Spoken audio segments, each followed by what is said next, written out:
All right, thanks very much, Mubina. Let's take this discussion forward. We have Dilip Umin, who's the President, India Steel Association, as well as the CEO at ArcelorMittal Nippon Steel, to talk a little bit more about the industrial oxygen for medical use and how steel makers have stepped in. Thank you so much for taking time out and being with us. To begin with, a lot of these steel companies, as we've seen and as my colleague highlighted, have been diverting liquid oxygen from their stock for the use of for the medical use. What's the oxygen at the current installed steel capacities that you think India can supply? There is generally a misconception among the people that all the oxygen that is used for steel making can be used for medical purposes. It is wrong. I think you have captured the essence. There are two types of oxygen. One is the gaseous oxygen and one is the liquid oxygen. All the plants have a certain capacity of liquefying the oxygen, the liquid oxygen. Now, as far as the steel making or iron making is concerned, this requires gaseous oxygen. So what we are doing is we are supplying to the maximum extent possible. I think all the steel plants around are sending all the liquid oxygen that they are generating, including the stocks that they have, to the medical facilities as LMO. So, and the gaseous oxygen, now, there was some clamor that all the steel production should be shut. It's not going to help at all, because steel production, for iron making, they use gaseous oxygen. So, liquid oxygen we are trying to ramp up our capacity. Now, for example, in EMNS, where the capacity is 160 tons per day, we have ramped it up to close to 220 tons per day as of now. So I believe all the plants in India are doing the same. We are also converting, the tankers, the cryogenic tankers for nitrogen and argon to oxygen. Therefore, we have increased the scope of logistics of transporting the liquid oxygen. I believe there is about 1,170 oxygen tankers that are available in India.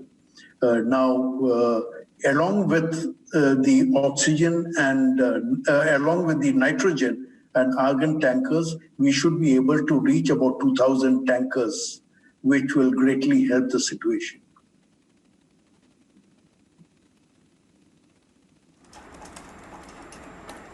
Okay, and to what extent would this oxygen diversion affect the overall steel production, especially during the planned or even unplanned shutdowns, when the reserve of oxygen, liquid oxygen, is actually put to use by mills?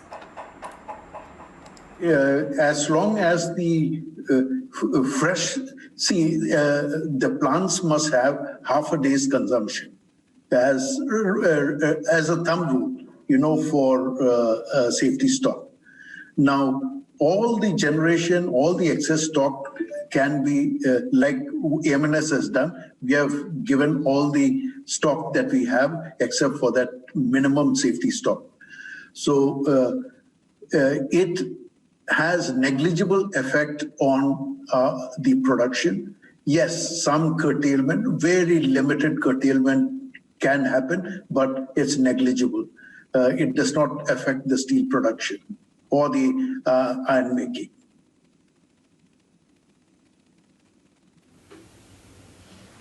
Okay. So in terms of how ArcelorMittal Nippon is contributing to this and what's its own capacity, any kind of numbers you can also put to that? I know you said it's negligible, but just to get a sense, and outside of that also on the logistical side, in terms of transporting this to medical facilities, what are some of the challenges being seen there? See,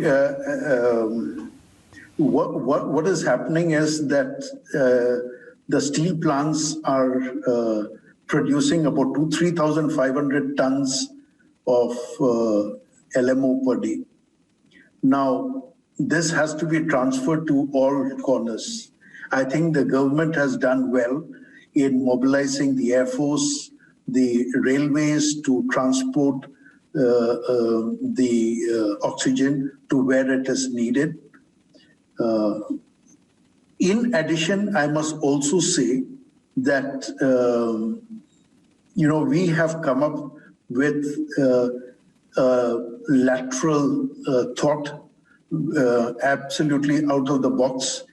The problem in India today is the logistics of moving the liquid oxygen. But we can give gaseous oxygen. So instead of taking the oxygen to the hospitals, we have started a concept called bringing the hospital to the oxygen, to the source of oxygen. So we have started a 250-bed hospital. We should be inaugurating that tomorrow or day after. We are putting it up in record time. 72 hours it has taken for us to establish upward of 250-bed COVID hospital, which is meant only for patients requiring oxygen.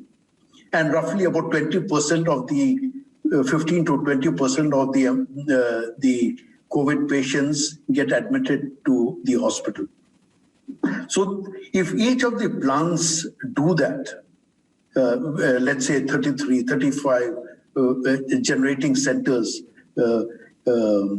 if they can, let's say, come up with 2,000 bed hospitals close by, it's scalable. You can go to 10,000.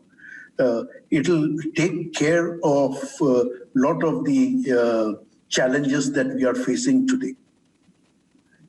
Apart from this, we are looking at the other plants as well.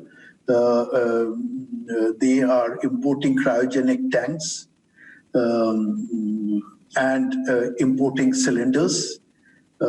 We ourselves are planning to import 10,000 cylinders immediately.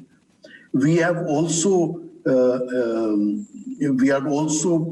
putting to use about 6 cryogenic tanks that we had, and it was not in use. So it was being used for nitrogen. We are converting that into oxygen, and all the argon and nitrogen tankers are being converted into oxygen. For us, clearly, for us, saving lives is the highest on the agenda today for all steel makers.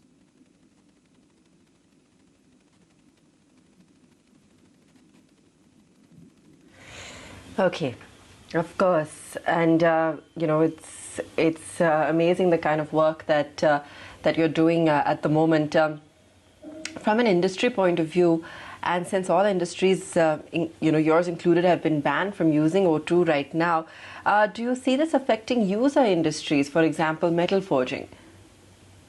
Yes, it definitely can,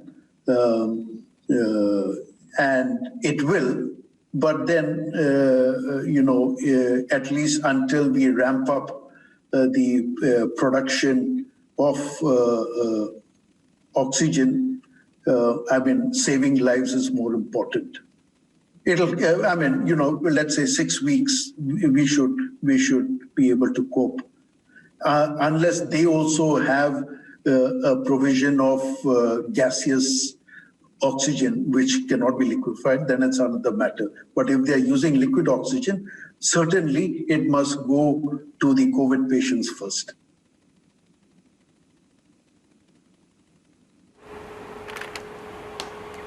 Sure.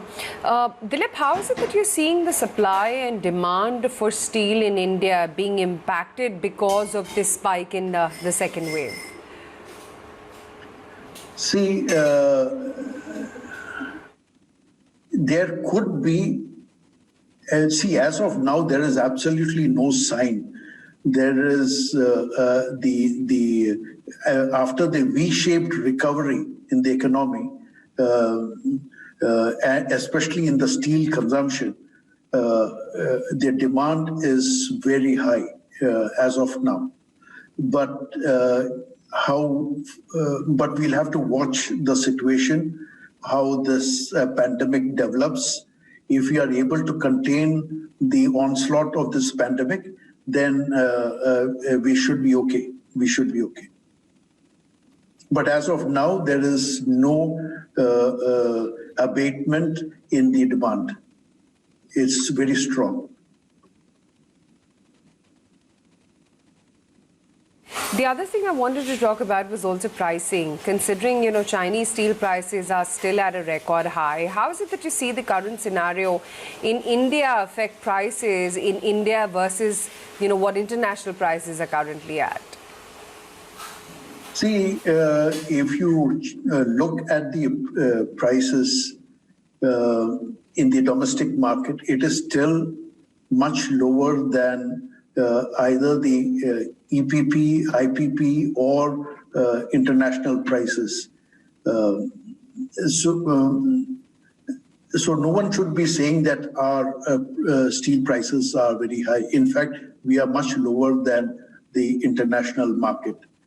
And also, I must say that the input prices have also gone up quite drastically. The iron ore prices seem to be going up every day. So the coke prices have gone up, crude prices have gone up, freight costs have gone up. So the input costs, the alloy costs are going up. It's a question of demand and supply. Let the market forces determine the prices. It's not that we are doing.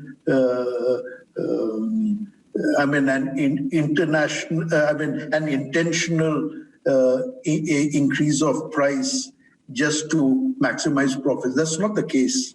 It's a question of, when these steelmakers make losses, as was the case a few years back, when we are at the bottom of the cycle, there is no talk about very low prices. And it's cyclical.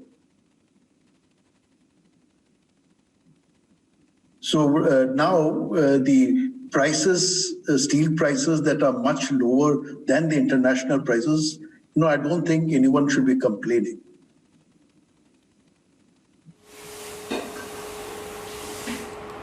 Okay. Dilip, great having you on the show. Thank you so much for taking the time out and speaking with us today. That's The View coming in on where steel, of course, is headed as a commodity, and, of course, how the industry is gearing up to help and try and compensate for the oxygen shortage that one is seeing.